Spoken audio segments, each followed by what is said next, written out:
Looking at prognosis, there's a lot of data now in the literature, thankfully, which demonstrates that subjectively and functionally, meniscectomy results in very variable outcomes. A systematic review by Petty et al. Demonstrated significant radiographic evidence of OA progression after meniscectomy. So we know that meniscectomy is not a benign intervention. A few key papers in the area of meniscal repair that I'd like to quickly just touch on. The first was from the French Arthroscopic Society, which was a multi-center study comparing repair versus meniscectomy in matched patients, and they demonstrated improved functional scores and less progression of OA in the patients who'd undergone repair. Next is a paper from our colleagues in Coventry, from Tim Spalding and Pete Thompson, probably one of my favorite papers in orthopedics. And this looked at a consecutive series of 123 patients from 2 surgeons and followed them up for 2 years. The cumulative failure rate was 15.4%, and this correlated with meniscal deficit. Medial meniscal deficit resulted in a 4.5 times increased chance of ACL failure, and lateral meniscal deficit also resulted in increased ACL failure, albeit less. To term that in terms of survivorship, meniscal preservation, total meniscal preservation with ACL reconstruction resulted in a 94% survivorship at 2 years versus 69% with meniscal deficit. Cumulatively, between medial and lateral sides, that was a risk ratio increase of ACL re-rupture within 2 years of 4.9%, which I think is quite dramatic. Lastly, a more recent meta-analysis and systematic review looked at survivorship, or correction, looked at meniscal failure, that was the term that was used by the authors, beyond 5 years. And they reported on 27 studies over 1,500 patients, and they suggested that there was a failure rate of 19.5% beyond 5 years.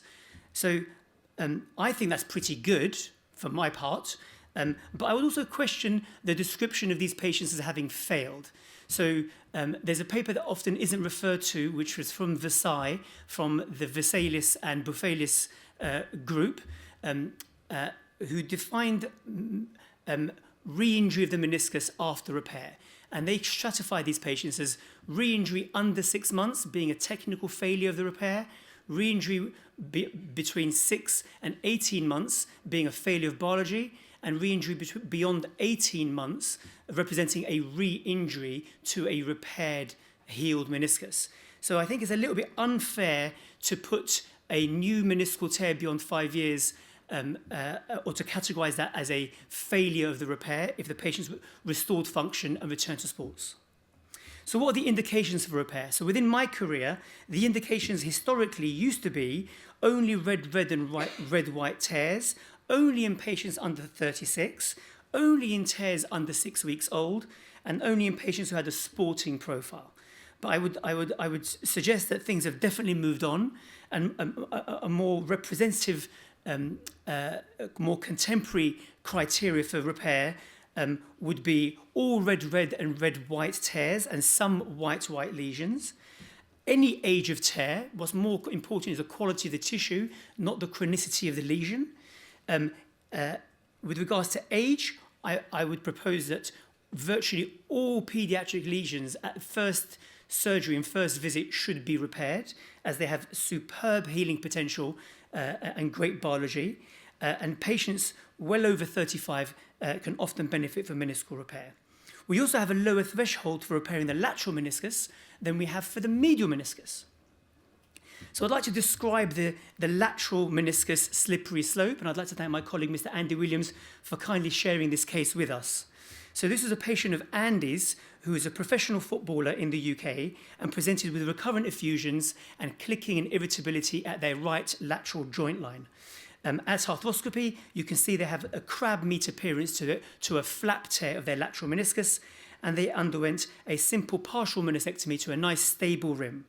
The patient then went out on loan to continental Europe for about 24 to 36 months, where he kept on having recurrent effusions and underwent 2 further arthroscopies before coming back to the UK to serve the last 6 months of his contract. at which point his lateral compartment looked like this. Not great. So why is this? Why is the lateral meniscus so important? Well, the reason for this is that laterally we have a convex on convex articulation with a greater propensity to point loading. Medially, we have a convex on concave articulation, which is more congruent and therefore less prone to point loading, which means our lateral compartments are much more meniscally critical and meniscally sensitive. So any lateral meniscal deficit can result in very rapid onset chondropathy and progression. So with regards to global meniscal function, yes, the menisci provide us with chondral protection and stability. However, the medial meniscus is more stabilizing and the lateral meniscus is more chondral protecting. And that's why we treat these two menisci slightly differently in our decision making and our thought process.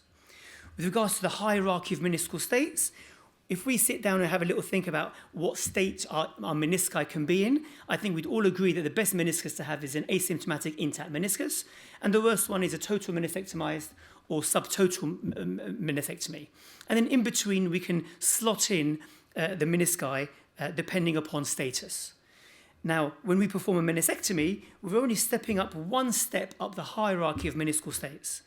But when we have the opportunity to perform meniscal repair, we can achieve a 3-step increase in status.